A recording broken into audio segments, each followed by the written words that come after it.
The Force binds all things across the galaxy, connecting every living being in an invisible web of energy that flows through stars, planets, and the void between worlds. For thousands of years, the Jedi have studied this mystical field, learning to sense disturbances across vast distances, to feel the ripples of life and death as they cascade through the cosmic tapestry. But on this day, something occurred that no Jedi had ever felt before, something that didn't ripple through the Force so much as tear through it like a blade through silk. The event began without warning in the space above Coruscant, heart of the Galactic Republic and seat of the Jedi Order. Navigation beacons across the system flickered and died. Hyperspace routes destabilized. And then, as thousands of beings looked skyward from the city world's endless streets, they saw it. A streak of silver light that carved across the stars, not following any trajectory known to astrogation or physics, but simply existing where it should not be. The streak slowed, impossibly, violating every law of inertia. It became a figure humanoid, riding what appeared to be a surfboard of the same liquid silver material that covered his body. He hung there in the void above Coruscant, perfectly still, as starfighters scrambled and sensor arrays struggled to classify what they were detecting. Norin Rad, once an astronomer from the planet Zenla, now the Silver Surfer and Herald of Galactus, struggled to orient himself. The cosmos felt wrong here. His cosmic awareness, which normally allowed him to sense the composition of distant stars and the thoughts of beings light years away, was clouded by something he couldn't identify. It was as if the entire galaxy was wrapped in a field of energy that his senses couldn't penetrate, a background hum that obscured everything. He reached out with the power cosmic, trying to understand where he was. The energies responded sluggishly, as though moving through thick atmosphere instead of the void. Matter manipulation, normally effortless, required concentration. He could feel his power fully intact within him, but expressing it outward felt muted, dampened by this omnipresent field. Below, on Coruscant's surface, alarms rang through the Jedi Temple. Masters and Padawans alike staggered as the disturbance hit them, not a tremor in the Force, but a void. A blank space where something massive and incomprehensible had simply appeared. It was as if a star had suddenly materialized in their awareness, burning with energies they had no framework to understand. Master Vandar Tokare, a senior member of the Jedi Council, steadied himself against the meditation chamber's wall. "What was that?" a nearby Padawan gasped, clutching her head. "I do not know," Vandar replied, his ancient eyes narrowing. "But I sense no malice, only confusion, isolation. Send word to the Council immediately." On Korriban, ancestral home of the Sith, a different interpretation took hold. Dark Lords gathered in the tomb-riddled valleys felt the disturbance as a challenge, a source of immense power that had dared to intrude upon their domain. Where the Jedi sensed confusion, the Sith sensed opportunity. The Surfer descended slowly through Coruscant's atmosphere, his silver form reflecting the endless lights of the city below. Speeders gave him wide berth. Republic security forces tried to establish communication, but their comm signals seemed to slide off him like water off chrome. He wasn't ignoring them, he simply operated on frequencies they couldn't reach. He needed to understand this place. His cosmic awareness was telling him that he'd crossed not just space, but the barrier between realities themselves. This wasn't his universe. The fundamental forces here operated differently. That pervasive energy field, it was in everything. In the air, in the beings below, in the very structure of space-time itself. The Surfer extended his senses carefully, analyzing a nearby transport ship. The technology was crude by Zenlaw standards, but functional. Hyperdrive systems, ion engines, primitive deflector shields. These people had achieved interstellar travel through different means than his own civilization had. And more importantly, every sentient being he could sense carried that strange energy within them, some more than others, but all connected to that universal field. A squadron of Republic starfighters approached in formation, weapons powered but not locked. The lead pilot's voice crackled across multiple frequencies. "Unidentified entity, you are in restricted airspace above the galactic capital. Identify yourself immediately or we will be forced to engage." The Surfer turned to face them, and for the first time in this new reality, he spoke. His voice carried not through comm systems, but through the void itself, vibrating the very particles of space. "I am Norin Rad. I mean no harm. I am lost." The admission cost him. He who had traversed galaxies, who had witnessed the birth and death of stars, who served the most powerful being in his cosmos, lost. But it was true. The rift that brought him here had sealed behind him. He could feel no trace of Galactus, no connection to his master's insatiable hunger. For the first time in decades, he was truly alone. In the Jedi Temple, Master Vandar convened an emergency council session. The being descends toward the Senate District, he reported. Republic forces have made contact but cannot compel compliance.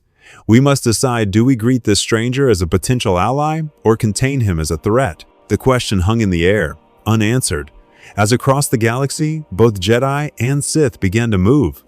The herald had arrived, and the Force itself seemed to hold its breath, waiting to see what would come next.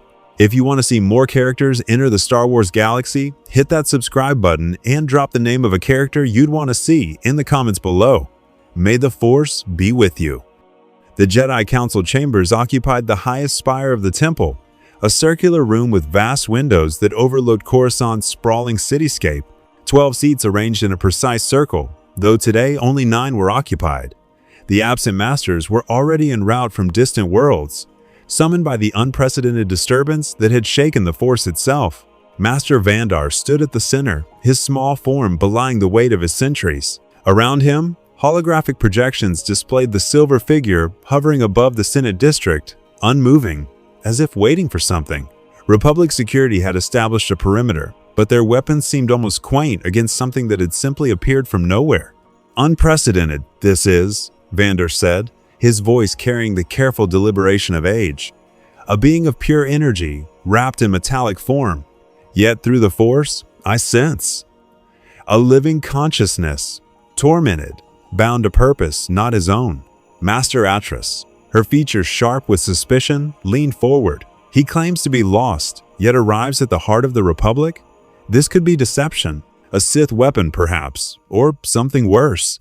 The Sith felt this disturbance as we did, countered Master Kavar, a warrior scholar whose combat prowess was matched only by his strategic mind. If this being were theirs, they would not be scrambling to understand it as we are. Our agents on Korriban report unusual activity the Dark Lords are convening. Vandar nodded slowly. Which means we have little time. The dark side will seek to corrupt or control this stranger. We must reach him first. Above the Senate District, the surfer remained motionless, his cosmic senses working to penetrate the fog of this strange energy field. He could feel countless minds below billions of them, each a flickering candle of consciousness, but beyond that, he sensed concentrations of power, beings who shone brighter than others, whose presence in this universal field was more pronounced. Several of those bright presences were approaching. 3 figures descended from a Republic transport, their robes billowing as repulsor platforms lowered them toward his position. The surfer's enhanced perception analyzed them instantly, humanoid, various species, all carrying what appeared to be cylindrical weapons at their belts. But more importantly, they were saturated with that omnipresent energy. It flowed through them like blood through veins, connecting them to everything around them. Master Kavar led the delegation, flanked by Master Zez Kael and the younger Knight Revan, whose tactical brilliance had earned him a place despite his youth. They stopped 50 meters from the silver figure, maintaining defensive positions while projecting calm through the Force. "I am Kavar, Master of the Jedi Order," he called out, his voice strong but not threatening. "We felt your arrival across the galaxy. The Force itself trembled. You said you were lost. Perhaps we can help you find your way." The surfer studied them, his featureless silver face revealing nothing. These beings were different from the others below. Their connection to the energy field, this Force they named, was deliberate, cultivated. They wielded it with intention. In his own universe, he might have called them psychics or energy manipulators, but this felt more fundamental. They weren't using an external force, they were part of it. "You sense me," the surfer said, his voice resonating through space. "Through this energy that permeates everything here. What is it?" Kavar exchanged glances with his companions. The being spoke basic, though clearly not through any vocal mechanism they understood. "The Force," he replied carefully. "It surrounds us, penetrates us, binds the galaxy together. All living things are connected through it. You are unlike anything we've encountered. Your presence in the Force is both there and not there, like a star obscured by nebula. I am not of this reality," the surfer stated simply. "A rift brought me here. I serve, he paused, something like pain crossing his awareness. I served a being of immense power, a devourer of worlds. But the connection is severed. I am alone. The three Jedi felt the truth in his words through the Force, though the full meaning escaped them. Revan spoke up, his young voice sharp with intelligence. A devourer of worlds? You speak of this being as if it consumes planets themselves. Yes, the surfer confirmed. Galactus feeds on the life energy of worlds to sustain himself. I was his herald, tasked with finding suitable planets for his hunger. It is a burden I have carried with great reluctance. The revelation sent shockwaves through the Jedi. Zezkael's hand moved unconsciously toward his lightsaber. You find worlds to be destroyed? And you did this willingly? 3-5? Not willingly. The surfer's voice carried depths of sorrow that needed no Force sensitivity to feel. I accepted this role to save my own world from Galactus's hunger. The power cosmic he granted me is both gift and chain. But here, now, that chain is broken. I feel no call from my master. Perhaps in this reality, I can finally be free. Far below, in the undercity of Coruscant, where light rarely reached, a different conversation was taking place. A Sith infiltrator, one of dozens who moved through the Republic capital disguised as ordinary citizens, transmitted urgent intelligence to Korriban. The Jedi had made contact. The stranger spoke of world-ending power, and most intriguingly, he claimed to be severed from his master. On Korriban, in the Valley of the Dark Lords, the message was received with hungry interest. If this being could be turned, if the power he described could be harnessed, the Sith would possess a weapon beyond anything the Jedi could counter. The eternal war between light and dark had just encountered a variable neither side understood. Back above the Senate district, Kavar made a decision. Come with us to the Jedi Temple. Let us understand your situation fully. If you truly seek freedom from servitude, perhaps we can help you find it. The Force has brought you here for a reason. We should discover what that reason is. The surfer considered this. In his long service to Galactus, he had encountered many civilizations, many philosophies. These Jedi reminded him of the priests of Zenla, seekers of peace, students of the cosmos. But he had also learned that noble intentions did not always lead to wise actions. I will come, he said finally. But understand, I am bound by no authority save my own conscience. If I sense deception or imprisonment, your Force will not hold me. It was not a threat, merely a statement of fact. And as the Jedi led the Silver Surfer toward their temple, none of them yet realized that his arrival had set in motion events that would reshape their understanding of power, purpose, and the very nature of the Force itself. The Jedi Temple on Coruscant had stood for millennia, a monument to the Order's dedication to peace and knowledge. Its halls had witnessed countless Force-sensitive beings seeking enlightenment, but never had they received a visitor quite like the Silver Surfer. As he glided through the main entrance on his board, younglings stopped their training to stare, and even veteran masters paused in their meditation. The surfer descended from his board in the council antechamber. The metallic surfboard dissolved into silvery particles that flowed back into his body, absorbed seamlessly.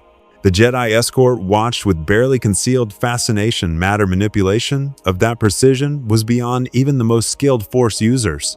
Remarkable, Master Vandar observed as he approached his Geimer stick tapping against the polished floor. Never have I seen matter respond to will so completely.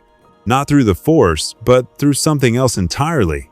The power cosmic, the surfer replied, examining the temple's architecture with his enhanced senses. The building itself resonated with the Force. Centuries of meditation and training had saturated every stone. It is the fundamental energy of my universe. I can manipulate matter, energy, space itself. But here, in this reality, it feels constrained. Vander nodded slowly, gesturing for the surfer to follow him deeper into the temple. The Force is strong here. Perhaps it creates interference with your abilities. Come, the Council wishes to understand you better. And you, I sense, wish to understand us. They walked through corridors lined with ancient texts and holocrons, passing meditation chambers where Jedi reached out through the Force. The surfer could feel them now, their consciousness expanding beyond their physical forms, touching the universal energy field that connected all things. It was not unlike his own cosmic awareness, though operating through different principles. The council chamber doors opened silently. The full council had assembled 12 masters, representing the Order's wisdom and power. They sat in their traditional circle, and a single chair had been placed at the center for their unusual guest. The surfer did not sit. He hovered cross-legged a meter above the floor, an unconscious echo of the meditation postures around him. The gesture was not meant to intimidate, but several council members shifted uncomfortably nonetheless. Master Atris spoke first, her voice carrying the edge of one accustomed to debate. You claim to have served a being that devours worlds. How many planets have fallen because of you? The question cut deep, as it was meant to. The surfer's silver form seemed to dim slightly. Thousands. Across galaxies and eons. Galactus's hunger is eternal, and I was bound to find sustenance for him. Each world I marked, each civilization that fell, their faces haunt me still. Yet you did it anyway, Atris pressed. You speak of burden and reluctance, but you were complicit in genocide on a scale difficult to comprehend. Atris, Vandar cautioned, but the surfer raised a hand. She speaks truth, he said quietly. I made a choice on Zenla. My world faced annihilation, and Galactus offered me a bargain, serve as his herald, and Zenla would be spared. I accepted, believing I could find uninhabited worlds, planets, without sentient life. I was naive. Galactus hungers for life energy. Barren worlds do not sustain him. Master Kavar leaned forward. And yet you continued to serve. The power cosmic binds me to Galactus. To resist his will causes agony beyond description. I have tried countless times to warn civilizations, to give them time to evacuate. Sometimes I succeeded. More often, I failed. The surfer's voice carried millennia of pain, but now, severed from him in this reality, I have the opportunity I have long sought to be free, to choose my own path. Young Revan, granted special dispensation to observe the council proceedings, spoke up. Your power is immense. We've analyzed the sensor data from your arrival. You tore through dimensional barriers, crossed between realities. Even diminished by the Force's presence, your abilities exceed anything we've encountered. What will you do with such power, if truly free? The question silenced the chamber. It was the heart of the matter, a being of near godlike ability, claiming to seek redemption but carrying the weight of genocides. Could such a being be trusted? Should he be? The surfer met Revan's gaze. I do not know. For so long, my purpose was dictated by another. I have forgotten what it means to choose for myself. Perhaps that is why the cosmos brought me here to learn. Master Zezkai El, who had remained silent until now, rose from his seat. Then learn you shall. But first, you must understand what you have entered. This galaxy is not at peace. The Sith Empire controls vast territories. They wield the dark side of the Force power fueled by passion, anger, and domination. If they learn of your abilities, they will seek to control you or destroy you. Let them try, the surfer said without arrogance, merely stating fact. I have faced cosmic entities, beings who reshape reality with thought. I do not fear these Sith. Perhaps you should, Vandar replied gently. The dark side is insidious. It does not always announce itself with force. It whispers, corrupts, promises power while extracting a price. You speak of being bound to Galactus against your will. The dark side creates similar chains, though the prisoner often believes himself free. The surfer absorbed this, his cosmic awareness probing the distinctions the Jedi drew. He could sense it now, two flavors of the same force, light and dark, flowing through different channels. The Jedi radiated calm, serenity, connection. But elsewhere in the galaxy, he felt pockets of rage, ambition, hunger, not unlike Galactus's own. Before anyone could speak further, an alarm resonated through the chamber. A Jedi Knight burst through the doors, breathing hard. Masters, forgive the intrusion. We've detected a Sith infiltration team in the lower temple levels. They're attempting to breach the holocron vaults. The council members rose as one, hands moving to lightsabers, but Master Vandar held up a hand. No, this is no coincidence. The Sith make their move now, while we are gathered here, distracted. His ancient eyes turned to the surfer. They come for knowledge of you. They will want to understand your power, perhaps capture you for study. Then they will be disappointed, the surfer said, rising higher. Where are these intruders? Kavar ignited his lightsaber, the blue blade humming to life. You wish to help defend the temple? You've just arrived. You owe us nothing. You offered me sanctuary and sought to understand me rather than imprison me, the surfer replied. His body began to glow with silver light, the power cosmic responding to his will. And I find I am curious about these Sith. If they truly wield the dark aspect of this force, I would see it for myself. The Jedi exchanged glances. They had not expected this. Very well, Vandar decided. But observe our methods. The Jedi do not kill unless no other option remains. We seek to capture, to redeem when possible. The surfer nodded slowly, though something in his expression suggested he found the philosophy admirable but impractical. He had seen too much of the cosmos to believe redemption was always possible. As the council rushed toward the lower levels, the Silver Surfer followed, and deep in the temple shadows, Sith assassins armed with forbidden knowledge prepared to face something they could not possibly understand. The holocron vaults lay deep within the Jedi Temple, protected by layers of Force-sensitive locks and guards who had dedicated their lives to preserving ancient knowledge. But the Sith infiltration team had not come unprepared. 5 assassins, each trained in the arts of stealth and equipped with experimental cloaking technology, had bypassed the outer defenses using information purchased from a corrupt Republic engineer. Their leader, Darth Sion's apprentice, known only as Ash, knelt before the vault door, his fingers tracing Sith runes across its surface. The dark side flowed through him, probing for weaknesses in the Jedi wards. Behind him, his team maintained defensive positions, their crimson lightsabers unignited but ready. "The Council knows we're here," one assassin hissed. "We should abort." "No," Ikshesh replied, his scarred face twisting into a grim smile. "The prize is too valuable. Intelligence reports this stranger possesses power beyond the Force itself. If we can acquire knowledge of his nature, Lord Sion will reward us beyond measure." He pressed harder against the ward, channeling dark side energy into the ancient locks. The Force resisted, light battling dark in a contest of wills. Sweat beaded on Sesh's forehead. Just a few more seconds. The vault corridor exploded with light. 6 Jedi materialized from the upper passages, lightsabers blazing blue and green. Master Kavar led them, his blade already in a defensive stance. "Surrender. You are outmatched and trapped." Kesh rose smoothly, igniting his double-bladed lightsaber. "Are we, Jedi? You assume much." The Sith assassins activated their weapons in unison, red light bathing the corridor in crimson. But before either side could engage, a third presence entered the chamber. The Silver Surfer descended through the ceiling itself, his body phasing through solid matter as easily as passing through air. He materialized between the two groups, hovering cross-legged, observing both sides with interest. The corridor's temperature dropped as the power cosmic interfaced with the Force energy saturating the space. Zesh staggered back, his dark side senses screaming warnings. This being registered as neither light nor dark, neither alive nor dead in any way the Force recognized. It was as if a hole in reality had taken humanoid form. "What is this?" Zesh breathed, genuine fear creeping into his voice. "I am the one you came to study," the Surfer replied calmly. "You wish to understand my power. Very well, show me yours first." The Sith apprentice's fear transformed into rage, the emotional alchemy the dark side thrived upon.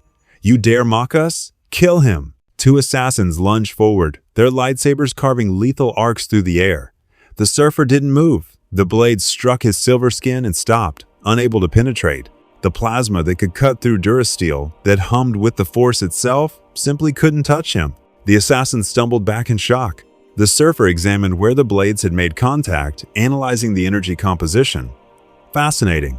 Contained plasma, stabilized by this Force energy you wield? Elegant, but insufficient." He raised one hand. Silver energy coalesced around the 2 assassins' weapons. The lightsabers flickered, their kyber crystals resonating with frequencies they were never meant to experience. Then, with a thought, the Surfer restructured the molecular bonds of the hilts. The weapons dissolved into their component atoms and drifted away like metallic dust. "Impossible," one of the now unarmed assassins whispered. Master Kavar had seen many things in his decades as a Jedi, but this casual display of matter manipulation left him speechless. The Force could move objects, could even alter matter with great effort and skill, but what the Surfer had just done transcended anything in Jedi teaching. Gesh, however, was not deterred. He was a true believer in the dark side, convinced that passion and fury could overcome any obstacle. He reached deep into the Force, channeling hatred and pain, and unleashed a torrent of Force lightning at the silver figure. The dark side energy crackled across the Surfer's body, blue-white tendrils seeking to cause agony. The Surfer absorbed the lightning, analyzing it even as it struck him. Electrical energy, yes, but charged with something more, the dark emotional resonance of the Force itself, designed to cause not just physical pain, but spiritual torment. Your power is drawn from suffering, the surfer observed, still motionless, from anger and hatred. I have felt such energies before, in the dying throes of civilizations. It is a hollow strength. He released the absorbed energy back at Shesh, not as lightning, but as pure light. The Sith apprentice screamed as the power cosmic struck him, not harming his body, but illuminating every dark corner of his soul. For one terrible moment, Ixesh felt what the surfer had felt for eons, the crushing guilt of serving a destroyer, the weight of billions of deaths, the ache of powerlessness. Despite godlike strength, the apprentice collapsed, gasping, his connection to the dark side severed by the psychic shock. The remaining 3 assassins hesitated. Their leader was down. Their weapons were useless. The Jedi had not even needed to engage. This silver being had neutralized them with contemptuous ease. "Run," the surfer said simply. "Tell your Sith lords what you witnessed here. Tell them that if they seek to control me, they will fail. I have been bound before. Never again." The assassins grabbed their leader and fled, their cloaking devices activating as they disappeared into the temple's shadows. The Jedi made no move to pursue. They were too busy processing what they'd just witnessed. Master Zez-Kyle deactivated his lightsaber slowly. "You showed them mercy. You could have killed them all." "Death is easy," the surfer replied. "I have delivered it to more worlds than I can count. But I told you I seek a different path now. That one, the leader I showed him, the weight of his choices, whether he learns from it or succumbs to it, is his decision to make." Young Revan stepped forward, his tactical mind already analyzing implications. "You've just made yourself a target. The Sith will not tolerate this humiliation. They'll send more, stronger opponents, perhaps even a Dark Lord." "Good," the surfer said, and there was something in his voice that reminded them he was not merely powerful, but ancient, weathered by eons of cosmic conflict. "I would meet these Sith lords. I would understand why they choose darkness when they could choose light. In my universe, I met many who wielded terrible power. Some did so from necessity, others from hunger. Which are your Sith?" Kavar sheathed his lightsaber. "Both, perhaps. The philosophy of the dark side teaches that peace is a lie, that passion grants strength. They believe the Jedi are weak for restraining themselves, for seeking balance rather than domination." "And what do you believe?" the surfer asked. The question hung in the air. It was not rhetorical. The surfer genuinely wanted to know. He had served Galactus, a being beyond morality, driven purely by cosmic necessity. These Jedi and Sith fought over philosophical distinctions he was only beginning to grasp. "I believe," Kavar said slowly, "that true strength comes from protecting others, not dominating them. The Force is a gift, not a weapon. But the dark side offers quicker power, and many are seduced by that promise." The surfer absorbed this, his cosmic awareness finally beginning to penetrate the fog of the Force. He was starting to understand the fundamental difference between his power cosmic and this galaxy's energy. The Force was alive, conscious, responsive to intent and emotion. It wasn't merely a tool, it was a relationship. "Then I have much to learn," he admitted. "And perhaps much to teach as well. I have seen civilizations rise and fall. I have witnessed the heat death of stars and the birth of new galaxies. If your Sith seek power, perhaps I can show them the price such power demands." Vander, who had been silent throughout the encounter, finally spoke. "You walk a dangerous line, Norin Rad. The dark side does not merely seek power, it seeks to corrupt, to twist noble intentions into justifications for atrocity. You carry guilt for your service to this Galactus. The Sith would use that guilt, feed upon it, convince you that embracing darkness is the only path to redemption. Then they will be disappointed," the surfer replied. "I have been a servant. I will not be a slave." 3 days passed in the Jedi Temple, and the Silver Surfer became an object of intense study and quiet fascination. He required no sustenance, no rest, no meditation, as the Jedi understood it. Instead, he spent hours hovering in the temple gardens, observing the interplay between the Force and living things. Trees, fountains, the very stones beneath all thrummed with that universal energy. But something was changing within him. His cosmic awareness, initially clouded by the Force's presence, was beginning to adapt. Like eyes adjusting to darkness, his senses were learning to see through the Force rather than around it. And what he discovered unsettled him deeply. The Force was not merely energy, It was consciousness itself, distributed across trillions of living beings, flowing between them in an endless cycle. Every thought, every emotion, every choice rippled through this vast network, and he could feel it all: the joy of a child taking their first steps on Alderaan, the grief of a widow on Onderon, the rage of Sith acolytes training on Korriban, the serenity of Jedi meditation across a dozen worlds. It was overwhelming, it was beautiful, and it was terrifyingly fragile. Master Vandar found him in the meditation gardens as Coruscant's artificial sunset painted the sky in shades of orange and purple. The ancient Jedi Master approached slowly, his Geimer stick tapping a rhythmic announcement of his presence.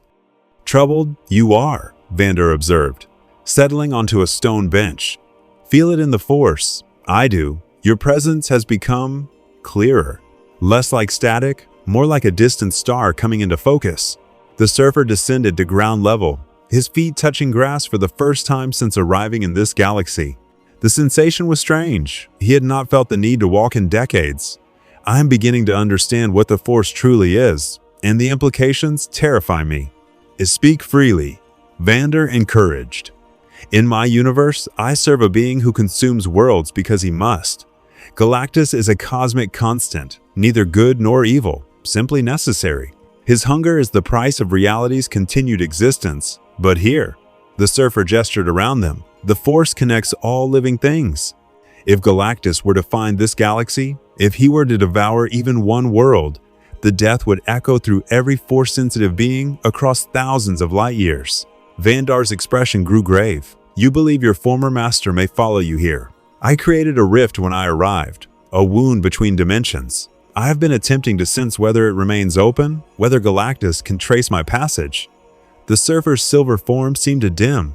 "My cosmic awareness tells me the rift sealed, but I cannot be certain. And if I am wrong, then we would face a threat beyond anything the Jedi or Sith have encountered." Vandar finished quietly. He was silent for a moment, then continued, "But that is not all that troubles you. There is something else." The surfer turned to face the old master. "The Force is alive. It feels. It remembers. Every life I helped Galactus consume, every civilization that fell, if I had done such things in this reality, the Force itself would have borne witness. The guilt would not be mine alone to carry. The entire galaxy would feel the weight of those deaths." "Yes," Vandar said simply. "The Force binds us together in joy and sorrow alike. It is both blessing and burden, but you did not commit those acts here. You carry their memory, yes, but not their reality. Perhaps the Force brought you to this galaxy not to punish you, but to offer you a new beginning." Before the surfer could respond, both of them felt it, a disturbance in the Force, like a blade being drawn. Vandar's ears perked up, his eyes widening. Impossible. That signature, a figure materialized in the garden, not through the doors, but through the Force itself. She was tall, draped in dark robes that seemed to absorb light, her face hidden beneath a hood. But her presence in the Force was unmistakable, vast, deep, tinged with darkness, yet not consumed by it. She stood at the threshold between light and dark, walking a razor's edge that few could maintain. "Kreia," Vandar said, rising to his feet with surprising speed for one so old. "You are not welcome here. The Council exiled you for your dangerous philosophies." The woman lowered her hood, revealing a face marked by age and bitter wisdom. Her eyes, one clouded and dead, the other sharp as a vibroblade, fixed on the silver surfer with unsettling intensity. "And yet I come, Vandar, because the Force itself called me." It whispered of something new, something that defies the eternal cycle of light and dark. She turned fully to the surfer. "You are not of the Force, yet the Force bends around you like light around a singularity. What are you, truly?" The surfer studied this new arrival. Unlike the Jedi, whose Force presence radiated outward clearly, hers was coiled, controlled, revealing nothing she did not choose to reveal. And unlike the Sith he'd encountered, her darkness was tempered by something else, not light exactly, but understanding, pragmatism, perhaps even wisdom. "I am Nornrad. I come from beyond your reality, where different laws govern existence. I am attempting to understand this Force you speak of." Kreia laughed, a sound like wind through dead leaves. "Attempting to understand? You, who can manipulate matter with thought, who survived Force lightning that should have reduced you to ash. You are beyond the Force, yet you humble yourself to learn its nature. How fascinating." Kreia, enough, Vandar said sharply. Whatever you have come to say it and depart. The surfer is under the Jedi's protection. Protection? Kreia's voice dripped with scorn. From what? He could unmake this entire temple with a gesture. No, Vandar, I have not come to threaten, but to offer perspective. She approached the surfer, unafraid. The Jedi will tell you the Force is a gift that demands peace and serenity. The Sith will tell you it is a weapon to be wielded through passion and strength. Both are fools. What would you tell me? The surfer asked, genuinely curious. That the Force is a chain, Kreia said quietly. It binds all living things, yes, but in doing so, it strips them of true free will. Every choice, every action ripples through the Force and influences others. You cannot act without affecting the whole. You cannot choose without consequence echoing across the galaxy. The Jedi call this unity. I call it slavery. The words struck deep. The surfer had been Galactus' slave, bound by the power cosmic to serve regardless of his own desires. The idea that the Force represented another form of bondage resonated with his deepest fears. You speak heresy, Vander said coldly. The Force grants us connection, compassion, understanding. Without it, we would be isolated, alone. And is isolation not freedom? Kreia countered. This silver being knows he was bound to a master, forced to commit atrocities against his will. Now he seeks freedom, yet you Jedi would have him trade one master for another Galactus for the Force itself. The surfer felt the truth in her words, but also the danger. This woman's philosophy was seductive precisely because it acknowledged his pain. But he had learned through centuries of service that isolation and freedom were not the same thing. You are both partially correct, he said slowly. Connection can be a chain, yes, but isolation can be its own prison. I have traveled the cosmos alone, and that solitude was its own form of suffering. Perhaps the question is not whether to be bound or free, but what we choose to bind ourselves to. Kreia smiled, and it was neither kind nor cruel, simply appreciative. You see clearly. The Jedi will offer you their light. The Sith will offer you their darkness. I offer you a third path understanding without servitude, power without corruption, choice without the Force deciding for you. And what would you have me do? The surfer asked. Come with me to Malachor 5. There is a wound in the Force there, a place where the connection between all things was torn apart by war. You are a wound yourself, a tear in the fabric of this reality. Perhaps in understanding Malachor, you can understand yourself. Vandar moved between them. Malachor is forbidden. The dark side saturates that world. To go there is to invite corruption. Yet the surfer has already proven immune to the dark side's temptations, Kreia replied. Your lightning could not harm him. Your philosophies cannot bind him. He is free to choose, Vandar, something you Jedi fear above all else. The silence that followed was heavy with tension. The surfer felt both paths opening before him: remain with the Jedi, learn their way of peace and restraint, or follow Kreia into darkness to understand the nature of the Force through its wounds and scars. Neither choice seemed right, neither seemed wrong. The choice hung in the air like a blade suspended by invisible threads. Vandar's ancient eyes held a plea for wisdom, while Kreia's expression remained inscrutable, neither hoping nor fearing the surfer's decision. For the first time in decades, Norn Rad felt the weight of genuine choice, not a choice between servitude and resistance, but between different paths forward, each with its own truth and consequence. I will go to neither place, the surfer said finally. Not yet. If I am to understand the Force, I must experience this galaxy without the lens of Jedi philosophy or Sith ambition. I must see what ordinary beings experience, those who live between your wars of light and dark. Kreia's smile was thin. How disappointingly predictable. You seek the middle path. But there is no middle in the Force. There is only the eternal conflict between order and chaos, light and dark. Perhaps in your experience, the surfer replied. But I have seen galaxies where such dualities do not exist, where beings live and die without cosmic forces demanding their allegiance. If this Force truly binds all things, then it must include those who neither wield it nor understand it. They are part of your galaxy too. Vander nodded slowly. Wise, this is. The Force flows through all living things, not merely Jedi and Sith. To understand it fully, you must understand those it connects. He turned to Kreia. You have delivered your message. Now leave, before I summon the Council. Kreia's presence in the Force rippled with something like amusement. "As you wish, Master Vandar, but know this. Silver Wanderer, the choice you postpone will come again. And when it does, the consequences will be far greater than a simple journey to Malachor." She dissolved into shadow, her form fading as if she had never been there at all. The surfer reached out with his cosmic senses, trying to track her departure, but she had vanished completely. Whatever technique she employed, it bypassed his ability to perceive matter and energy. The Force, he realized, could achieve things the power cosmic could not. "Where will you go?" Vander asked quietly.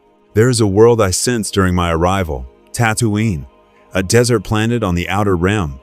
Remote, largely ignored by both your Republic and the Sith Empire. If I am to understand ordinary life in this galaxy, perhaps I should start where power holds little sway." Vandar considered this. Tatooine is controlled by the Hutts, criminals, slavers, smugglers. It is not a kind world, Norinrad. You may find its lessons harsh. I have seen the death of stars and the collapse of civilizations. I do not fear harsh lessons. The surfer paused. But I would ask something of you. While I am gone, search your archives. Discover if there are records of dimensional rifts, of tears in the fabric of space. If there is any chance my passage here remains open, I must know. The old Jedi Master bowed slightly. This we will do. May the Force be with you, Norinrad. And with you, Master Vandar?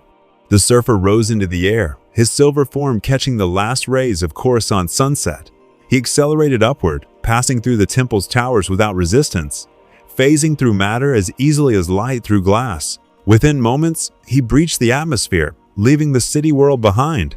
In orbit, he paused, his cosmic awareness finally free of the Force's densest concentrations. Out here, in the void, his powers felt clearer, stronger.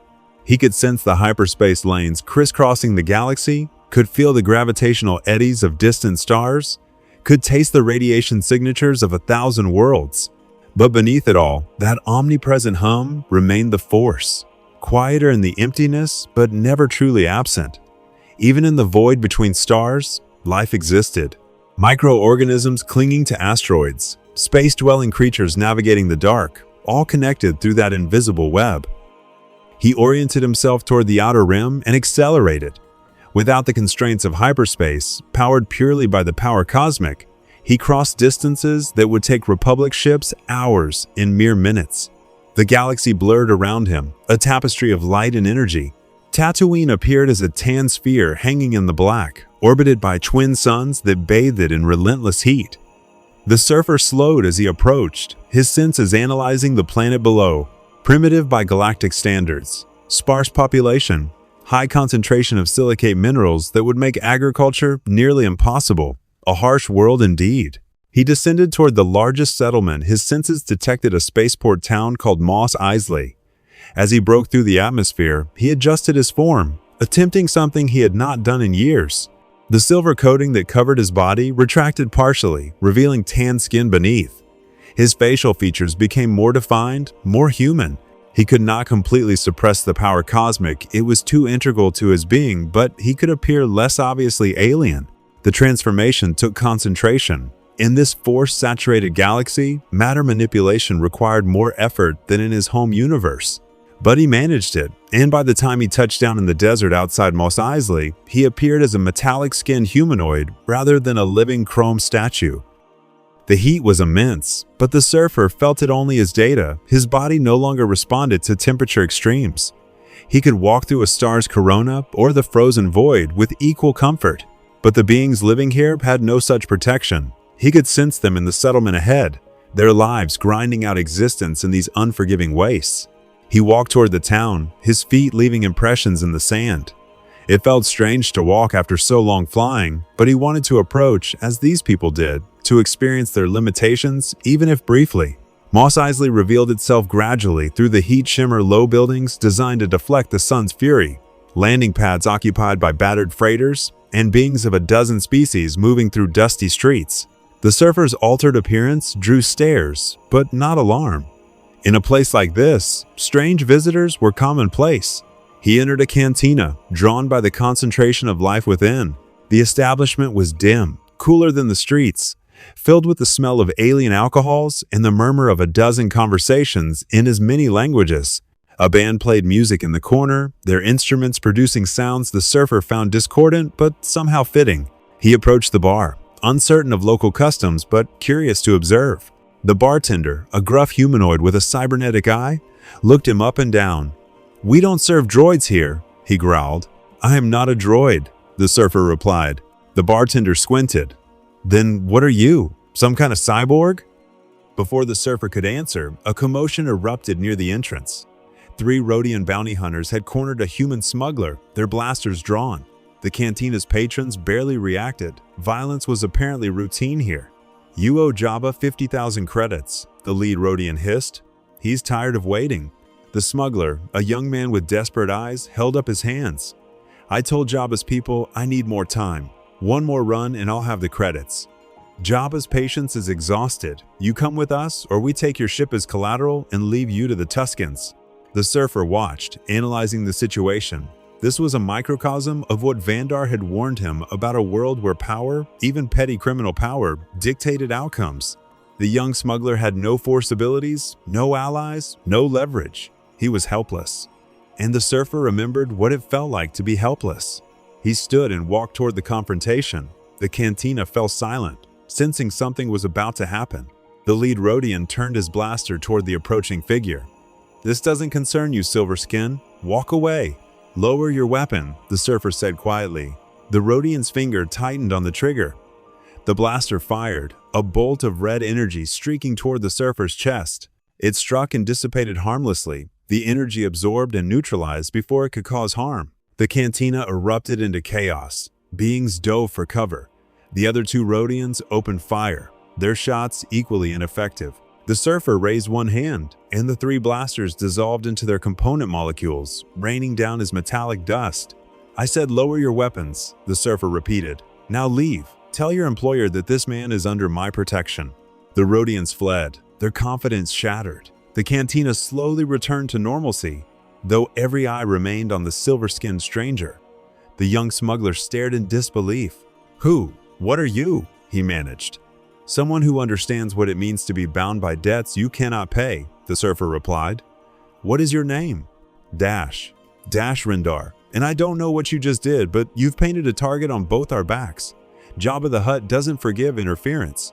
The surfer considered this. He had come to observe, to understand ordinary life in this galaxy. Instead, within minutes, he had inserted himself into local affairs. Perhaps some habits were harder to break than others. "Then perhaps," he said, "it is time I understood the nature of these Hutts. And you, Dash Rendar, can serve as my guide to this world's realities." Dash Rendar's ship, the Outrider, was a battered Corellian freighter that had seen better decades. The surfer stood in the cargo hold, examining the vessel's systems with his cosmic senses, while Dash frantically prepared for departure. The young smuggler moved with practiced efficiency, checking fuel lines and weapon systems, muttering about Hutts and bad decisions. "You really don't understand what you've done," Dash said. "Not for the first time. Jabba controls everything on Tatooine. The water, the trade routes, the local government such as it is. You embarrassed his bounty hunters in front of half of Mos Eisley? He'll send everything he has after us." "Good," the surfer replied, running his hand along the ship's hull. The molecular structure was crude but effective, designed for durability rather than elegance. "I came here to understand power dynamics in this galaxy. It seems I will receive an education sooner than anticipated." Dash stopped his preparations and stared. "You wanted this? Are you insane? I've spent 3 years building a reputation as a reliable smuggler, and you just destroyed it in 30 seconds. You were about to lose your ship and possibly your life," the surfer pointed out. "Did you wish me to stand aside?" The smuggler's anger deflated. No, I didn't. I've been in tight spots before. I always find a way out. Now I've got a walking target painted on my back, and I don't even know what you are." The surfer turned to face him fully. "I am someone who was bound to serve a master I did not choose, forced to commit acts I found abhorrent, because I had no other choice. When I saw those bounty hunters, I saw my own past. Perhaps that was foolish." Dash studied the silver-skinned figure with new eyes. "You were a slave?" "In every way that matters, yes." "Then you understand why I hate Jabba. He deals in slaves, in sentient beings bought and sold like cargo. He controls this world through fear and debt, and people like me have to dance to his tune just to survive. Dash's hands clenched into fists. I've wanted to stand up to him for years. But one man against a criminal empire? That's suicide. Perhaps, the surfer agreed.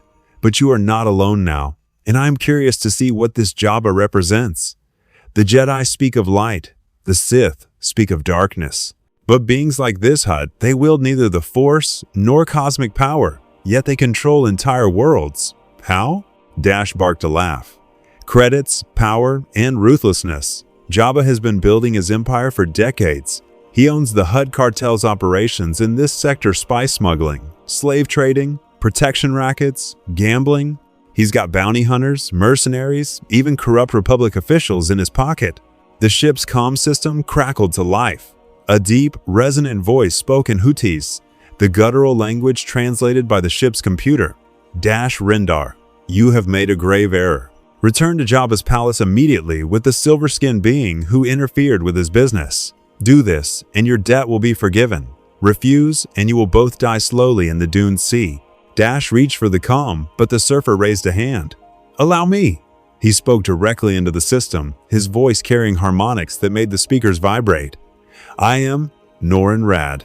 If Jabba the Hutt wishes to speak with me, I will come to his palace. But Dash Rendar's debt is paid. He owes you nothing. Silence followed, then laughter, deep and mocking. You presume to dictate terms to Jabba? Bring yourself to the palace, Silver One. We shall see how confident you remain when you face the might of the Hutt cartel. The transmission ended. Dash stared at the surfer with a mixture of awe and terror. You just challenged Jabba to his face. In his own palace, he has guards, weapons, rancors, every nasty thing you can imagine.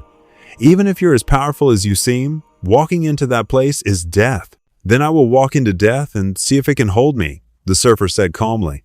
He moved toward the cargo bay door. You do not need to accompany me, Dash Rendar. You have your ship. Flee to another system. Start over. I have freed you from this obligation. Dash hesitated, clearly torn. The smart move was to run, to get as far from Tatooine as possible. But something in the surfer's words had struck deep. This being had the power to walk away from anything, yet he chose to confront oppression directly. No, Dash said finally. No, I'm coming with you. I've run from Jabba long enough. And if you're crazy enough to face him, maybe I am too. The surfer regarded him with something like respect. You are braver than you believe. Or stupider than I look, Dash muttered, grabbing his blaster and checking its charge. Let's get this over with before I change my mind. They took Dash's speeder across the Dune Sea, the twin suns beating down mercilessly. The surfer rode beside the vehicle, his board materializing beneath him, gliding effortlessly over the sand. Dash kept glancing at him, questions clearly burning in his mind. Can I ask you something? The smuggler finally said. That board you're riding, it's part of you, isn't it? Like an extension of your body. Yes, the power cosmic allows me to manipulate matter at the molecular level. The board is merely restructured particles held in a specific configuration. I can create or dissolve it at will. And you could do that to anything? To people? The surfer was quiet for a moment. Yes, I could restructure any matter I encounter. It is a power I use sparingly, for obvious reasons. Dash swallowed hard. Right. Good to know you're not planning to turn me into dust. You have shown me kindness in explaining your world's ways. I would not harm you. They crested a dune, and Jabba's palace came into view, a massive structure built from ferrocrete and stone, squatting in the desert like a malevolent toad. Guard towers bristled with weapons. Skiffs and speeders surrounded it. Even from a distance, the surfer could sense the concentration of life within slaves, guards, criminals, all orbiting the massive presence at the palace's heart. He reached out with his cosmic awareness, penetrating the palace's walls. There, a being of immense physical mass, slug-like, radiating an aura not of force sensitivity but of raw, predatory will. Jabba the Hutt. Around him, dozens of beings, some willing servants, others clearly prisoners. The surfer could taste their fear, their desperation. And deeper in the palace, in a pit beneath the throne room, something else. A creature of pure rage and hunger kept barely contained, the rancor Dash had mentioned. He knows we're coming, Dash said, pointing to the palace gates as they swung open. "This is a trap." "Of course it is," the surfer replied. "But I did not come here to negotiate. I came to understand, and perhaps to deliver a message." They entered the palace, moving through corridors lined with guards, Gamorreans with vibro axes, Weequay mercenaries with blaster rifles, even a pair of Klatooinian enforcers who eyed them with professional interest. None moved to stop them. They were expected. The throne room was exactly what the surfer anticipated, a study in excess and intimidation. Jabba lounged on his dais, his massive bulk supported by cushions and servo platforms. Around him, a menagerie of sycophants, slaves, and hangers-on. A Twi'lek dancer performed half-heartedly, her chain leading to Jabba's dais. The Hutt's eyes, small and cruel, fixed on the surfer with predatory interest. He spoke in Huttese, his major domo translating. "The great Jabba welcomes the silver stranger to his palace. He is amused by your audacity and curious about your nature, but he is also displeased that you interfered with his business. Explain yourself before judgment is rendered." The surfer looked around the throne room, taking in every detail. The slaves, the wealth, the casual cruelty displayed like trophies. It was not unlike courts he had seen on 100 worlds beings who hoarded power and used it to dominate those weaker than themselves. "I am Norin Rad," he said, his voice carrying to every corner of the chamber. "I come from beyond your galaxy, and I am here to learn about your civilization. What I have learned from you, Jabba, is that some beings require neither the Force nor cosmic power to inflict suffering. They require only opportunity in the absence of consequence." The throne room fell silent. No one spoke to Jabba this way and lived. The Hutt's small eyes narrowed, and he spoke again, his voice a rumble like distant thunder. The major domo translated, his voice shaking slightly. "The great Jabba says you are either very brave or very foolish. He will give you one chance to prostrate yourself and beg forgiveness. If you do, he may only enslave you rather than feed you to his rancor." The surfer's response was to rise higher into the air, his body beginning to glow with silver light. The power cosmic responded to his will, filling the throne room with radiance that hurt to look at directly. "I kneel to no one," he said. "Not anymore." Jabba's laughter was a wet, rolling sound that echoed off the palace walls. He spoke rapidly in Huttes, gesturing with one stubby hand. The major domo translated with barely concealed terror. "The great Jabba says he has heard such boasts before. All who defy him learn the same lesson. You will be no different." The floor beneath the surfer's hovering form suddenly gave way, a trap door designed to drop victims into the rancor pit below. The surfer didn't fall. He simply remained suspended in the air as the durasteel panels slid aside, revealing darkness and the stench of decay. From the pit rose a roar that shook the entire chamber. The rancor emerged into the throne room, its massive clawed hands gripping the pit's edge as it hauled itself upward. The creature stood nearly 7 meters tall, all muscle and rage, its small eyes fixing on the glowing silver figure with primitive hunger. The courtiers scattered, pressing themselves against the walls. This was entertainment Jabba-style watching beings torn apart by his pet monster. But Dash Rendar stood his ground beside the pit, blaster raised, even though he knew it would be useless against something that size. The rancor lunged, its massive jaws opened wide enough to swallow a human whole, teeth like daggers gleaming in the silver light. The surfer didn't move. The creature's mouth closed around him and stopped. The rancor's jaw couldn't close further. Its teeth, strong enough to crush durasteel, simply would not penetrate the surfer's silver skin. The creature shook its head violently, trying to bite down, but it was like trying to chew through a starship hull.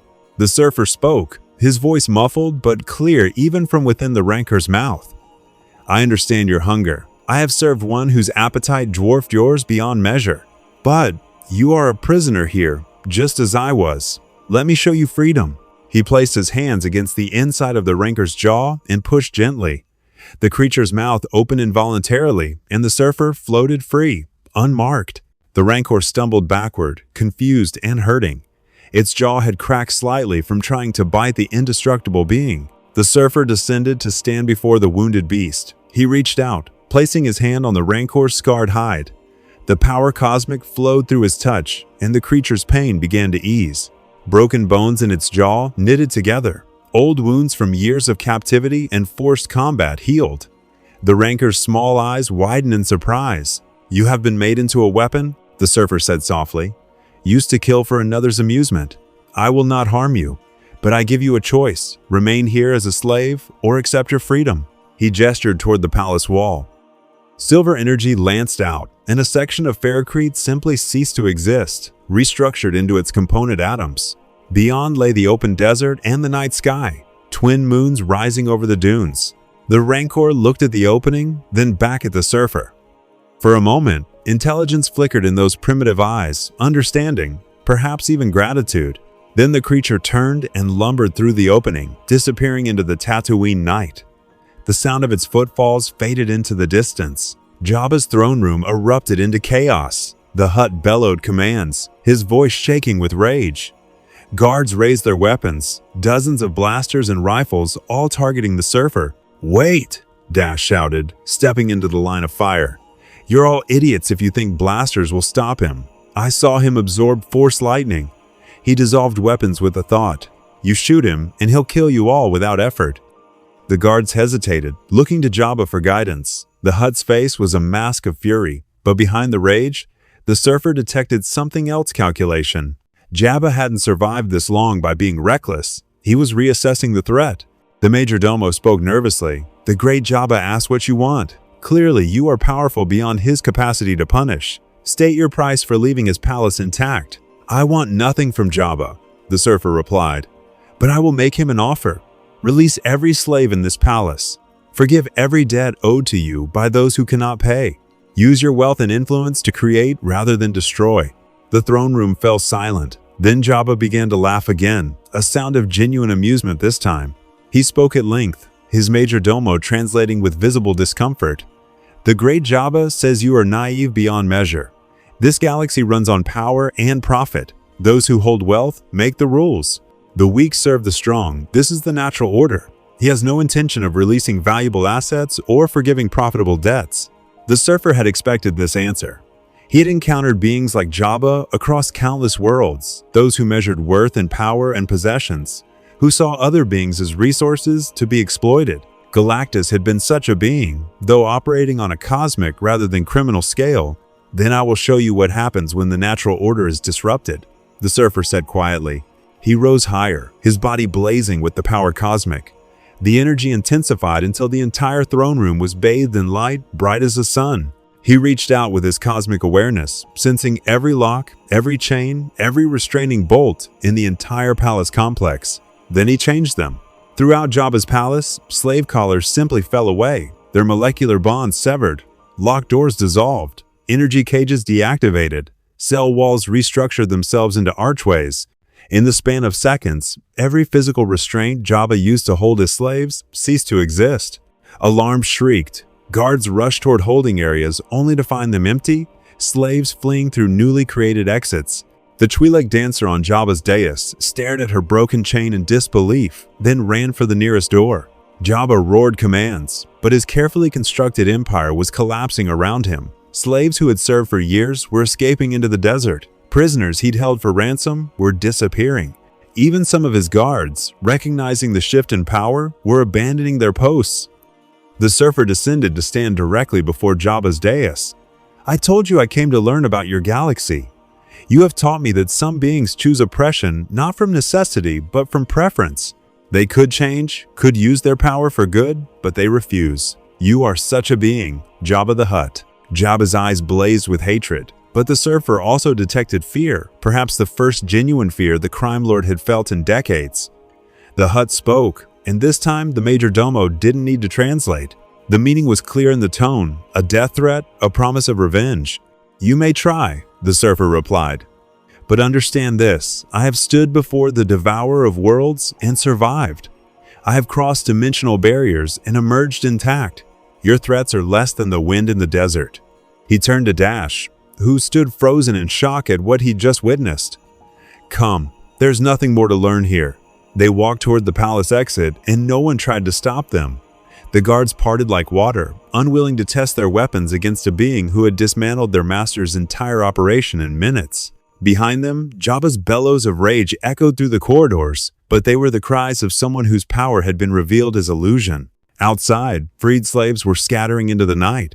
Some took speeders, others simply ran into the desert on foot, choosing freedom over safety. The surfer watched them go with mixed feelings. He had freed them from physical bondage, but what future awaited them on this harsh world?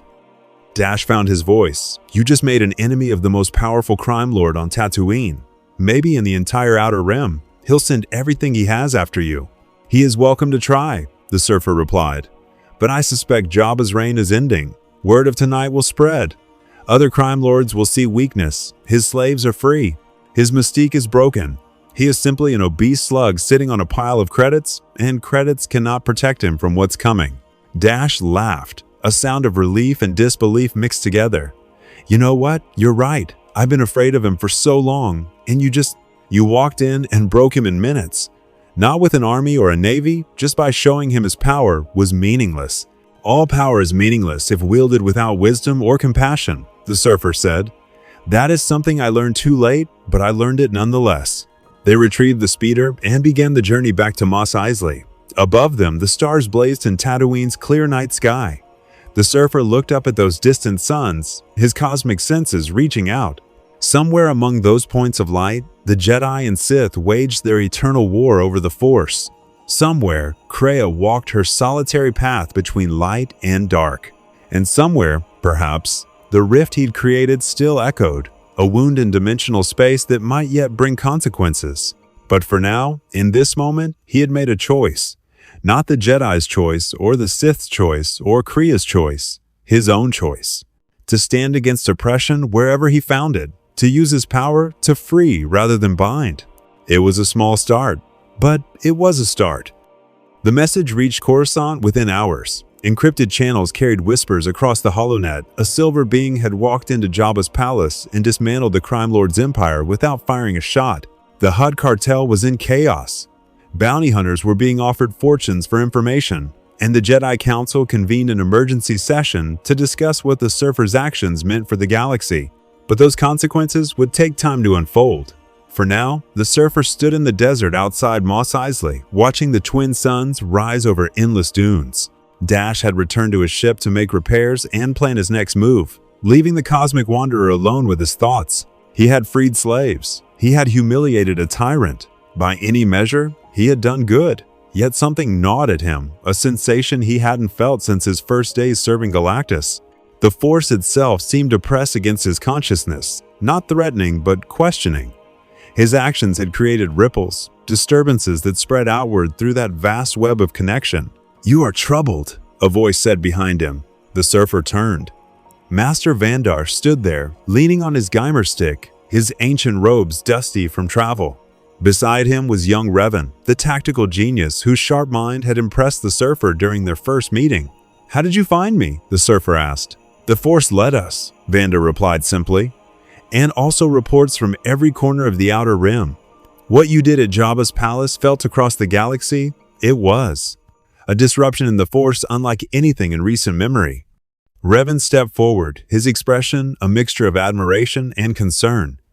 You freed hundreds of slaves in one night. Jabba's network is collapsing. Other Hutt cartels are scrambling to fill the power vacuum. You've destabilized an entire sector of space. I freed beings held in bondage, the surfer said defensively. Was that wrong? Wrong? No, Vandar said gently. But perhaps incomplete. Freedom without preparation, without support, can be its own form of cruelty. Many of those you freed have nowhere to go, no resources, no skills beyond what their masters taught them. Some will thrive, others will suffer. The words struck deep. The surfer thought of the slaves scattering into the desert, choosing freedom over safety. He had given them choice, yes, but what good was choice without the means to exercise it wisely? I acted as I thought best, he said quietly, as I wish someone had acted for me when I was bound to Galactus. But you suggest I should have done nothing? Not nothing, Revan interjected, but perhaps more. Or differently, the Jedi would have negotiated, worked through Republic channels, built support structures for the freed slaves. It takes longer, but the change is sustainable.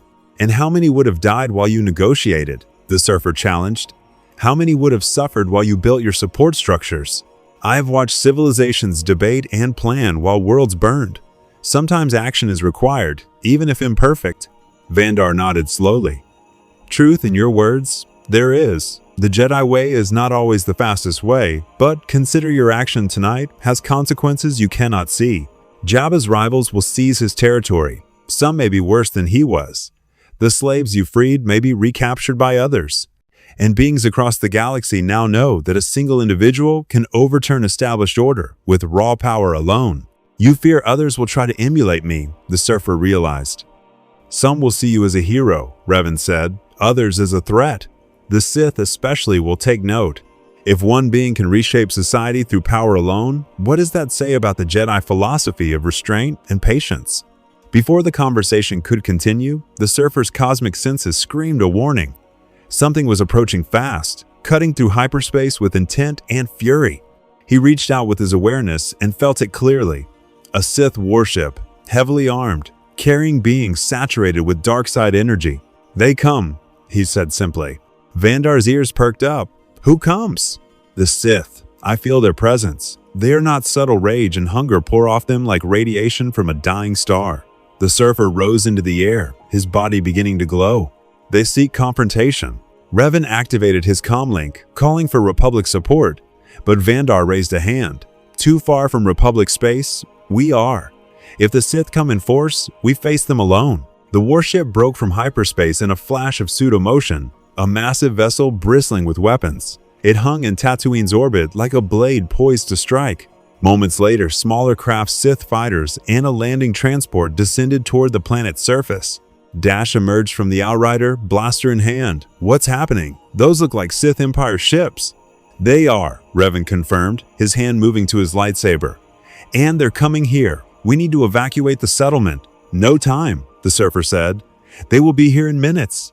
This confrontation has been inevitable since my arrival. The Sith want to understand my power, to control it or eliminate it. The transport landed in the desert, its ramp extending.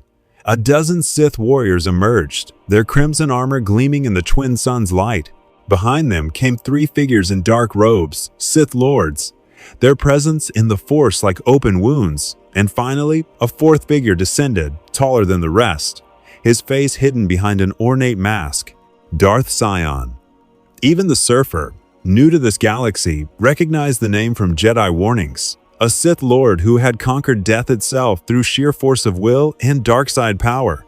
His body was a patchwork of wounds that should have killed him, held together by rage and the Force. Silver Wanderer. Sion's voice was like grinding stone. You intrude upon our galaxy, display power beyond the Force, and disrupt the natural order. The Sith Empire demands you submit to examination or face annihilation. I submit to no one, the surfer replied. The same words he'd spoken to Jabba. I have told the Jedi, and now I tell you I am not a weapon to be wielded or a prize to be claimed. Sion laughed, a sound without humor. Then you will be destroyed. The Sith do not tolerate power they cannot control. The three Sith Lords spread out, forming a triangle around the surfer. Their lightsabers ignited simultaneously red blades that seemed to drink in light rather than produce it. The Sith warriors raised blasters and force pikes, creating a perimeter. Vandar and Revan moved to flank the surfer, their own lightsabers blazing blue and green. Dash, recognizing the futility of his blaster, still raised it anyway, choosing to stand with those who had shown him a different path. You face two Jedi Masters and the most powerful being to enter this galaxy in millennia, Revan called out. Withdraw now and live. 2 Jedi? Sion mocked. I have killed dozens, and this silver creature, powerful though he may be, has not faced the true depths of the dark side. He will learn that there are things worse than death. The Sith Lords attacked as one.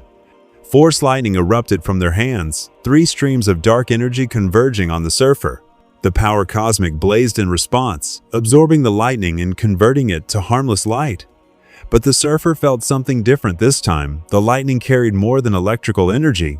It carried suffering, the distilled agony of countless victims, attempting to poison his spirit even as it failed to harm his body.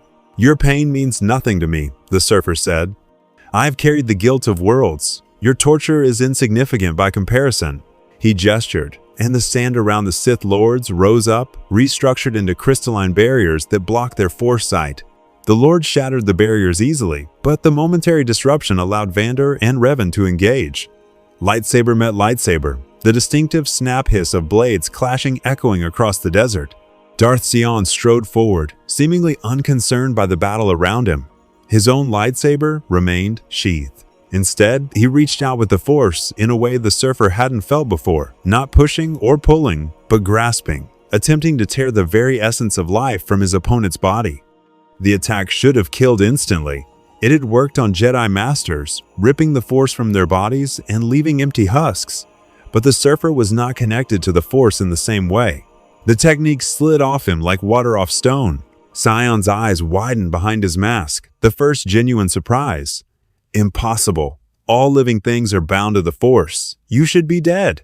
I am not of your reality, the surfer replied. Your Force is powerful, but it is not the only power in existence. Let me show you what lies beyond your understanding. He released a pulse of the power cosmic, not as an attack, but as a revelation. The energy washed over Sion and every Sith present, forcing them to perceive for just an instant what the surfer perceived: the vast cosmos beyond their galaxy. Dimensions stacked upon dimensions, powers and entities that dwarfed both Jedi and Sith. Sion staggered, his concentration breaking. The wounds that covered his body, held closed by Darkseid, will began to open. Blood seeped through his armor. For the first time in decades, he felt genuine pain. What are you? He gasped. I am Norin Rad, herald of Galactus, devourer of worlds. And I'm here to tell you that your wars, your philosophies of light and dark, are insignificant in the scope of true cosmic power. You fight over scraps while unimaginable forces move through the universe. Darth Sion fell to his knees, his body racked by pain that even the dark side could not fully suppress. Around him, his Sith lords and warriors stood frozen, their minds struggling to process what they had experienced. The vision the surfer had forced upon them was fading, but its impact remained. They had glimpsed something beyond the Force, beyond their galaxy, beyond their comprehension. The surfer descended to stand before Sion. Up close, he could see the true horror of the Sith Lord's existence, flesh held together by will alone, bones that should have crumbled to dust, organs that had ceased functioning decades ago, yet somehow persisted. This being had conquered death not through transcendence, but through sheer refusal to accept it. You cling to life through hatred, the surfer observed. You have made yourself immortal through suffering. Why? Sion looked up, his eyes burning with dark fire behind his cracked mask. Because the alternative is oblivion. Because the Force promised me power, and I took it at any cost. Because I refused to be forgotten. And what has it gained you? You exist in constant agony. You can never rest, never find peace. You are more slave than I ever was. The words struck deeper than any physical blow could have. Sion's hands clenched, cracking the desert sand beneath them. You know nothing of my choices. The dark side is freedom. Freedom from the Jedi's weakness, from the limitations of flesh, from the tyranny of mortality itself. No, the surfer said quietly. The dark side is another master, no different from Galactus. It demands service, requires sacrifice, consumes everything you are until nothing remains but hunger. He paused, cosmic awareness penetrating Sion's tortured existence. I can sense your past. You were not always this. Once you were a man who sought strength to protect what you loved. The dark side twisted that love into possession, that protection into domination. Sion's rage exploded outward. He lunged to his feet, igniting his lightsaber with a scream of fury. The crimson blade struck the surfer's chest and bounced off harmlessly, but Sion continued attacking, pouring all his dark side power into each blow. Strike after strike failed to penetrate, and with each failure, more of Sion's wounds opened. You will not judge me, Sion roared. You who served a world eater, who speak of chains while wearing them yourself. You are no different from me. The surfer caught Sion's wrist mid-strike, holding the lightsaber at bay. You are correct. I am not different. I too made choices that led to suffering. I too wore chains disguised as power. The difference is that I acknowledge it. I carry my guilt rather than transform it into rage. He released Sion's wrist and stepped back. Around them, the battle had ceased. The other Sith Lords stood uncertain, watching their master brought low by truth rather than force. Vander and Revan maintained defensive positions but did not attack. Even the Sith warriors seemed unsure whether to fight or flee. I will offer you the same thing I offered Jabba, the surfer said. A choice. You can continue as you are, a being sustained by hatred, serving the dark side, existing in endless pain. Or you can let go. I can end your suffering, Sion. I can restructure your body, heal your wounds, give you the death you have denied yourself for so long. The offer hung in the air like a blade. Sion's breathing was ragged, his body trembling from exertion and agony. For a moment, the surfer saw conflict in those burning eyes, a flicker of the man Sion had been before the dark side consumed him. To accept would be weakness, Sion whispered. The Sith way demands strength above all. If I surrender, if I choose peace, everything I have suffered becomes meaningless. No, Bandar said, stepping forward. His lightsaber was deactivated now, his posture non-threatening. What you have suffered is already meaningful. It is a lesson one you can teach others. The dark side promises power, but delivers only chains. You could show the galaxy this truth. Sion laughed bitterly. Redemption? From a Jedi? You would see me broken, transformed into one of your passive servants. I will not give you that satisfaction. I offer not redemption, the surfer interjected. I offer only what I myself seek an end to servitude. You serve the dark side. I serve Galactus. We both can choose to stop. For a long moment, no one moved. The twin suns beat down mercilessly. In the distance, the freed slaves continued their exodus from Jabba's crumbling empire. Above, the Sith warship waited for commands that did not come. Then Sion spoke, his voice carrying a weight of centuries. I have been many things, a protector, a warrior, a student, a lord of the Sith, but I have never been free. He looked at the surfer with something approaching respect. You are right. The dark side is a master as cruel as any, but I cannot simply walk away from it. The moment I release my hold on the Force, my body will collapse. I will die. Yes, the surfer confirmed. But you will die free, and death with dignity is preferable to immortality in chains. Sion considered this. Around him, his Sith lords tensed, sensing what might come. One of them, a Twi'lek woman with scars across her leku, stepped forward. Master, do not listen to this creature. He seeks to weaken us, to destroy the Sith from within. We can return to the ship, summon reinforcements. No, Sion interrupted. I have seen what lies beyond our galaxy. Our conflicts, our philosophies, they are dust in the cosmic wind. We fight over scraps of power while true gods move through the universe. He turned to his apprentices. Return to the Empire. Tell the Dark Council what you witnessed here. Tell them that there are forces in existence that make our dark side look like a candle beside a sun. The Sith Lords exchanged uncertain glances. Finally, the Twi'lek bowed. As you command, Lord Sion. She gestured to the others, and they began withdrawing toward their transport. Sion watched them go, then turned back to the surfer. I accept your offer, Norin Rad. In this, give me the peace I have been too proud to seek. The surfer nodded slowly. He placed his hands on Sion's shoulders, and the power cosmic began to flow. This was delicate work, not destruction, but transformation. He restructured Sion's tortured flesh, allowing the wounds to finally close. He repaired damaged organs, knitted broken bones, smoothed scar tissue. For the first time in decades, Darth Sion felt no pain. It is done, the surfer said. Your body is whole. If you release your grip on the dark side, you will die as a man, not a monster. Sion took a breath, a real breath, deep and full, without the rattle of failing lungs. He looked at his hands, whole and unmarked. Then he closed his eyes and let go. The dark side energy that had sustained him for so long dissipated like smoke and wind. His presence in the Force, once a bleeding wound of rage and suffering, became something peaceful, something human. Darth Sion fell forward, and the surfer caught him, lowering him gently to the sand. Thank you, Sion whispered, his voice free of pain for the first time in memory. I see it now, the truth you spoke. Power without wisdom is slavery. I was never strong, I was only afraid. We are all afraid, the surfer replied. The question is what we do with that fear.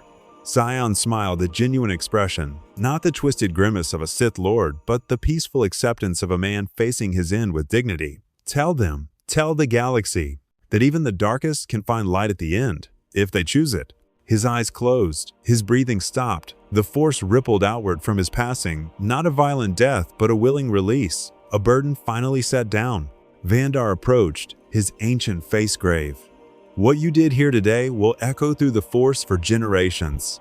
You gave a Sith Lord redemption at the moment of death. Some will call it mercy.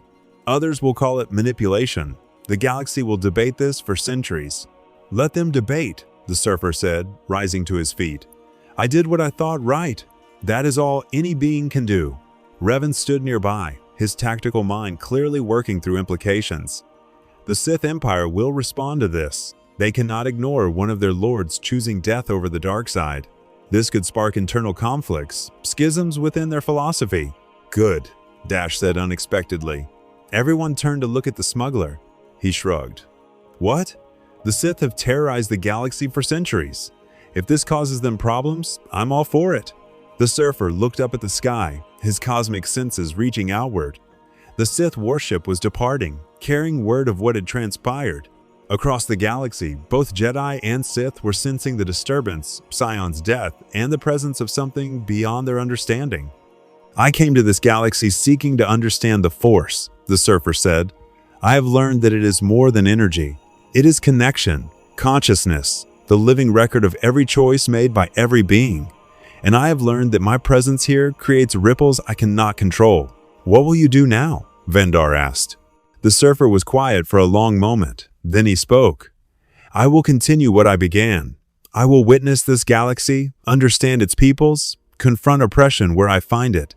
But I will do so knowing that every action has consequences, that power without wisdom creates suffering, even when intentions are good." He turned to face them all, Jedi Masters, tactical genius, smuggler with a conscience. "Thank you for teaching me these lessons. This galaxy is not perfect, but it is alive in ways my universe never was. I will honor that life by choosing carefully how I interact with it." Vandar bowed slightly. "Then may the Force be with you, Norin Rad, and may you find the peace you seek." The surfer rose into the air, his board materializing beneath him. He looked one last time at the place where Darth Sion had found his final rest, then accelerated upward. Within moments, he breached the atmosphere, returning to the void where his powers felt clearest. But he was not leaving. Not yet.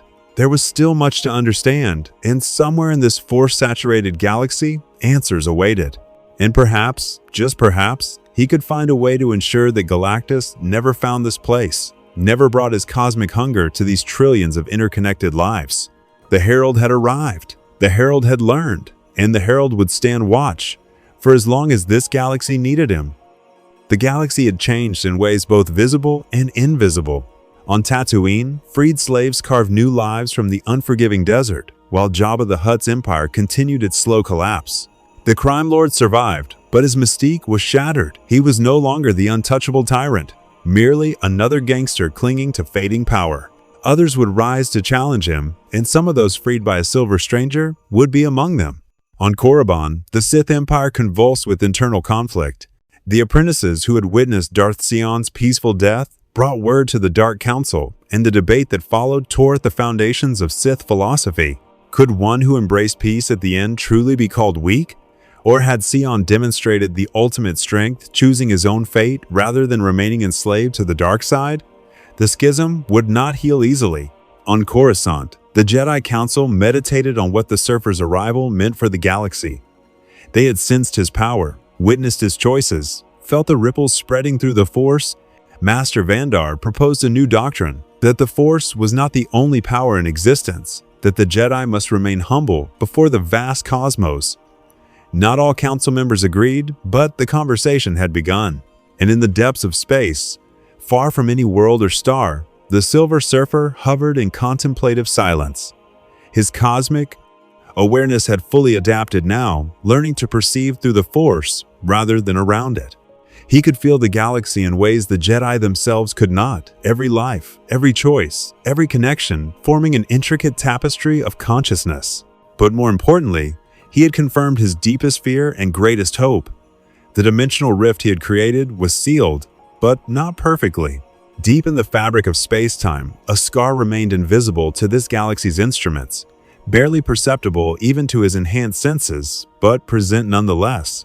It was not large enough for Galactus to pass through, not yet, but it pulsed with a faint energy signature that his former master might eventually detect. The surfer had a choice to make. He could attempt to seal the rift completely, but doing so would require channeling the power cosmic in ways that might alert Galactus to this galaxy's existence. Or he could remain here, a guardian watching that dimensional scar, ready to defend this force-bound civilization should the Devourer ever find the way through. He thought of Sion's final words, "Even the darkest can find light at the end, if they choose it." The surfer had been darkness, an unwilling harbinger of apocalypse, marking worlds for destruction. Here, in this galaxy, far, far away, he could choose to be something different. Not a herald of endings, but a defender of continuations. Not a servant of hunger, but a guardian of life. Below, on 1,000 worlds, beings went about their lives unaware that a cosmic protector now watched over them. The Jedi would sense his presence occasionally, a strange disturbance that was neither light nor dark, but something beyond their categorization. The Sith would plot and scheme, some seeking to capture him, others recognizing him as a force too great to control. And ordinary beings, smugglers and slaves, farmers and senators would hear stories of a silver stranger who freed the bound and humbled the proud. Kreia had been right about one thing: the Force was a chain. But chains could connect as well as constrain. They could bind communities together, link generations across time, create meaning from the connections between all living things. The surfer understood now that this was not the prison he had feared, but a different kind of existence, one where no being was truly alone, where every choice mattered because it touched everyone else. He had served Galactus across eons, traveling galaxies and witnessing civilizations rise and fall.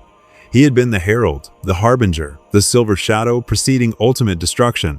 But here, among beings who channeled the Force and fought over philosophies of light and darkness, he could forge a new identity. He would be the Watcher, the Guardian, the one who stood between this vibrant, interconnected galaxy and the cosmic hunger that had defined his existence for so long. And if Galactus ever did find this place, if that dimensional scar ever widened enough for the Devourer to pass through, the surfer would face his former master not as a servant, but as a protector of the trillions of lives bound together by the Force. The power cosmic blazed around him, silver light against the darkness of space. Somewhere distant, a Jedi Master felt the surge and smiled, recognizing it not as a threat but as a promise. Somewhere else, a Sith Lord sensed the same energy and redoubled defensive preparations, fearing what such power might do if turned against the Empire. Both were right to react. The surfer had changed this galaxy simply by arriving. What he would do next, even he could not fully predict. But he knew one truth with absolute certainty: he was free, and freedom meant choice. And he chose to stand watch over this strange, beautiful, force-bound galaxy for as long as his vigil was needed. The stars blazed eternal, the Force flowed unceasing, and the Silver Surfer, herald no more, found purpose in protection rather than destruction. His journey was just beginning. Is greater than is greater than is greater than. May the Force be with you. More stories await.